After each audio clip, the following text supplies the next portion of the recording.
ప్రైవేట్కి ఇచ్చారని చెప్పి నేను మంత్రి కూడా చెప్తున్నారు. సో ఇప్పుడు పర్యవేక్షణ అంతా ప్రభుత్వానిదే ఉంటుంది. సో ఆ నిర్ణయాత్మక ఏదైతే ఆ ప్రొసీజరల్ ఇవన్నీ ఉంటాయో అవన్నీ గవర్నమెంటే ఉంటుందన్నప్పుడు నిజంగా అక్కడ సమస్య ఉందా లేదా ఉన్నట్టు సృష్టించాలనే ప్రయత్నం జగన్మోహన్ రెడ్డి చేస్తున్నారా? సమస్య ఒకవేళ ఉన్నా కూడా దానికి చెప్పే విధానం ఉంది. అక్కడ నిజంగా సమస్య ఉంటే అది చెప్పడానికి నాలాంటి వాళ్ళకి అర్హత ఉంది, మీలాంటి వాళ్ళకి అర్హత ఉంది. కానీ జగన్మోహన్ రెడ్డి గారికి అర్హత లేదు, నైతిక అర్హత లేదు. ఆ నైతిక అర్హత లేని వాళ్ళు మాట్లాడితే ఏంటంటే దాని మీద ఉన్న కాస్ట్ వాల్యూ కూడా పోదు. ఎందుకంటే ఇందాక మాణిక్యరావు గారు చెప్పినట్టు నువ్వు గవర్నమెంట్ లో ఉన్నప్పుడు నువ్వు ఎంత ఖర్చు చేయాలి, నువ్వు ఎందుకు ఖర్చు చేయలేదు, దీనికి ఫస్ట్ సమాధానం చెప్పి కదా నువ్వు అక్కడ ఆ కాలేజీ దగ్గరికి వెళ్ళాలి. అవును, నీ ప్రాధాన్యతలన్నీ వేరే వేరేగా పెట్టుకొని ఎక్కడొచ్చిన డబ్బులన్నీ తీసుకెళ్లి బటన్ నొక్కుడు కార్యక్రమాలకి అన్నిటికీ మళ్లించేసి, అంటే అన్అఫీషియల్ గా ఓట్లు కొనే కార్యక్రమానికి నువ్వు మళ్లించేసి ఆ రోజున లాస్ట్ మినిట్ లో కూడా నేను బటన్ నొక్కా ఆఖరికి ఓడిపోయిన తర్వాత కూడా నేను ఇన్ని బటన్లు నొక్కాను నాకు ఓట్లు ఎందుకు పడలేదు అని బాధపడ్డావు అంటే నేను బటన్ నొక్కింది ఓట్లు వేయడం మోసం కదా, నాకు ఎందుకు ఓట్లు పడలేదని బాధపడ్డావు. అంటే నువ్వు అన్అఫీషియల్ గా ఓట్లు కొనే ఉద్దేశంతో నువ్వు ఆ బటన్ నొక్కేవారు. అలా నువ్వు ఆ బటన్ నొక్కే కార్యక్రమం చేయబట్టే ఇలాంటి మంచి కార్యక్రమాలకి కాలేజీ లాంటి వాటికి నువ్వు డబ్బులు ఖర్చు పెట్టలా. నీకు ఏమి నైతిక అర్హత ఉంది? నువ్వు నైతిక అర్హత ఉంటే మాట్లాడచ్చు. నువ్వేమన్నా ఉంటే మాలాంటి వాళ్ళకి చెప్పు, మేము మాట్లాడతాం.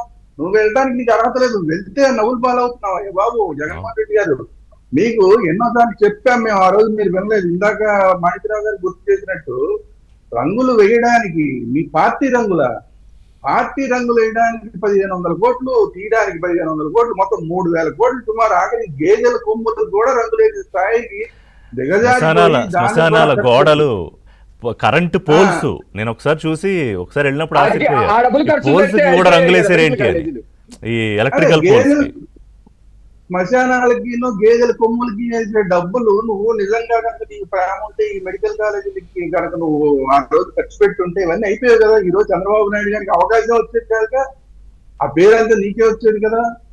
మరి ఎందుకు చేయలే ఆ రోజు పూర్తి చేయకుండా ఈ రోజు ఈ గవర్నమెంట్ మీద ఏదో దాడి చేద్దాం అని చెప్పి, అది కూడా పోనీ నిజంగా సిన్సియారిటీ ఉంటే ఇందాక ఒక ఏదో పోలీసులు ఎలా చెప్పారో అలా వెళ్ళిపోయి వాహనాల్లో వెళ్ళిపోయి, సరే నువ్వు హెలికాప్టర్లో వెళ్ళి వాహనాల్లో వెళ్దాం అనుకున్నావు, ఆ వాహనాల్లో వెళ్ళిపోయి ఉంటే కొంత ఓకే, ఈయన పనులు చేయడానికి వెళ్తున్నా. కానీ ఎందుకు ఆ రోడ్ షో ఎందుకు? నువ్వు చెప్పిన పని ఏంటి, నువ్వు వెళ్తానన్న పని ఏంటి, మధ్యలో చేసిన పని ఏంటి? ఇందుకు కదా నీకు వాల్యూ పోతున్నది ప్రజల్లో. మీకు ఎప్పుడో చెప్పాం, మీరు గవర్నమెంట్ లో ఉండగా చెప్పామండి, మీరు మా తర్వాత మీ మొహం చూపించుకోవడానికి అవకాశం ఉండదు, మీరు ప్రజల్లోకి రావాలంటే. ఈ రోజు ప్రజల్లో దాక్కుని బతుకుతున్నారు, తెరలేసుకు బతుకుతున్నారని చెప్పాం. ఈ రోజు అది నిజమైందా లేదా చూడండి. ఈ రోజు ఆయన రోడ్డు మీదకి వచ్చి నేను మెడికల్ కాలేజీ కోసం నేను వెళ్తున్నానంటే సరే ఓకే, మంచి పని కోసం వెళ్తున్నాడు అనుకుందాం. ఏమైంది?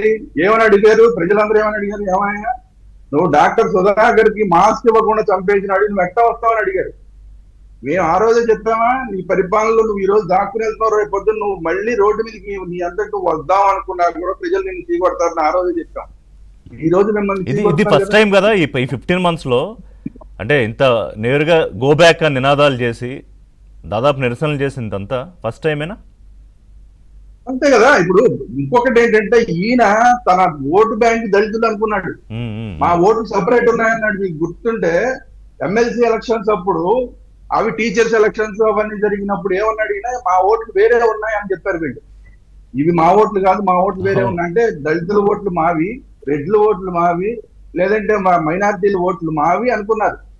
ఏది ఆ దళితులే కదా ఈ రోజు నీ ముందుకు వచ్చారు, మాహారాలు పెట్టారు, నువ్వు రావద్దని చెప్తున్నారు, నువ్వు రావడానికి అర్హతే లేదని చెప్తున్నారు. నువ్వు అనుకున్న నీ ఓటు అనుకున్న నీ దళితులే ఈ రోజు నిన్ను రావద్దు అని చెప్తున్నారు.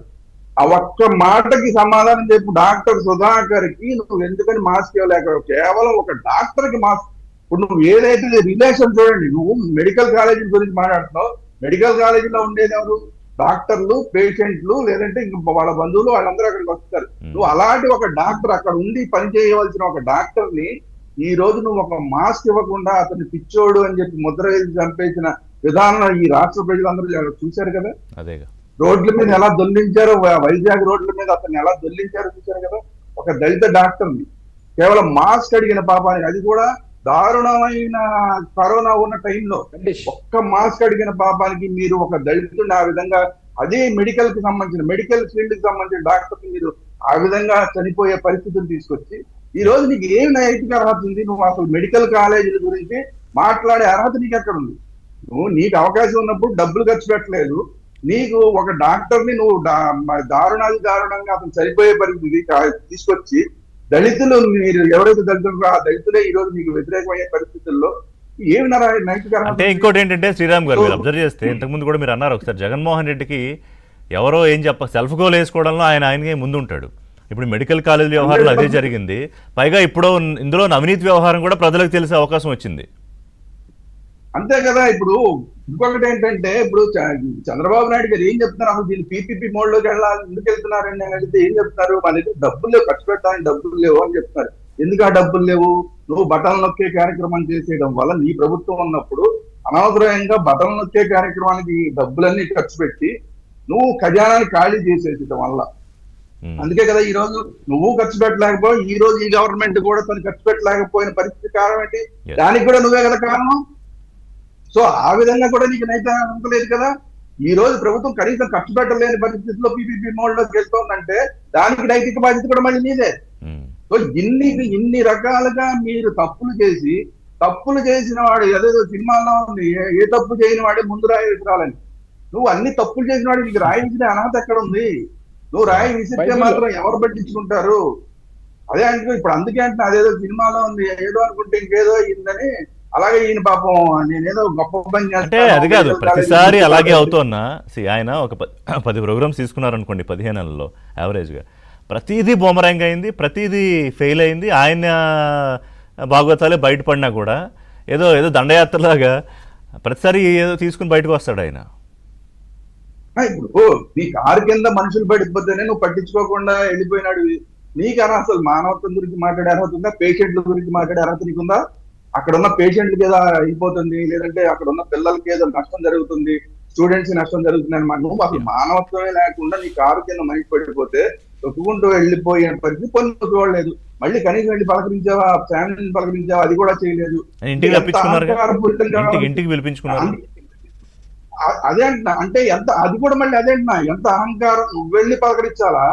నువ్వు మీ నాన్నగారి కోసం ఎంతో మంది చనిపోయారని వాళ్ళందరూ ఇళ్ళకి వెళ్ళావు కదా, ముద్దులు పెట్టావు కదా. మరి ఇప్పుడు ఏమైంది? ఇప్పుడు వాళ్ళని ఎందుకు పిలిపించుకున్నావు? అంటే అహంకారం నీలో తగ్గలేదు. ప్రతిపక్షంలోకి వచ్చినా నీలో అహంకారం తగ్గలేదు కాబట్టి ఈ రోజు నువ్వు ఒక మంచి కార్యక్రమం చేస్తున్నావు నువ్వు అనుకున్నా కూడా ప్రజలు అనుకోవట్లా. నీ మాట మేము ఎప్పుడో చెప్పాం, నువ్వు ప్రతిపక్షంలోకి వచ్చినా నీ మొహం చూపించే పరిస్థితి ఉన్నది రోడ్ల మీద అని చెప్పి. ఈ రోజు అదే చెప్తున్నారు ప్రజలు. కాబట్టి ఏంటంటే ఇప్పటికైనా తప్పులు తెలుసుకుని, గతంలో చేసిన తప్పులు తెలుసుకుని కన్స్ట్రక్టివ్ గా, ఇందాక మీరు ఒక మంచి మాట అన్నారు, నేను కూడా దాన్ని రిపీట్ చేస్తాను, ఇంతకు ముందు కూడా చెప్పాను నేను. నువ్వు ఏదన్నా మాట్లాడాలనుకుంటే వెళ్ళి అసెంబ్లీలో మాట్లాడు. అసెంబ్లీలో మాట్లాడే అవకాశం నీకుంటే అసెంబ్లీలోకి నువ్వు వెళ్లకుండా నీకు ఏదైతే పాత్ర ప్రజలు ఇచ్చారో ఆ పాత్ర నువ్వు చేయకుండా ఇవాళ సినిమా నటుల్లాగా రోడ్ల మీదకి వచ్చి డ్రామాలు ఇవన్నీ చేస్తాను, కెమెరాల కోసం నేను ఉద్యమాలు చేస్తా అంటే కెమెరాల కోసం చేసే ఉద్యమాలు ప్రజలు పట్టించుకోరు. నీకు నిజంగా దీని మీద బాధ ఉంది, పీపీపీ మోడ్ మీద నీకు బాధ ఉంది, వెళ్ళి అసెంబ్లీలో మాట్లాడు. అప్పుడు నేను సభకి అంటారు, ఎస్ ప్రతిపక్ష నాయకుడిగా ఉన్నా కూడా జగన్మోహన్ రెడ్డి బాధ్యతగా ఉన్నాడు, ఇంకోసారి దీని గురించి ఆలోచించొద్దు అనుకుంటారు. నువ్వు అక్కడ బాధ్యత నిర్వహించకుండా, అక్కడ చేయకుండా మళ్ళీ ఈ విషయంలో కూడా నీకు నైతిక అర్హత ఎక్కడ ఉంది? నువ్వు అక్కడ మాట్లాడుంటే నీకు నైతిక అర్హత ఉండేది, రోడ్డు మీదకి వచ్చి మాట్లాడేది. ఈ విధంగా కూడా నీకు నైతిక అర్హత, ఏ విధంగా నీకు దాని గురించి మాట్లాడే నైతిక అర్హత లేదు. బ్రేక్ తీసుకుంటా, బ్రేక్ తర్వాత బీజేపీ నుంచి డాక్టర్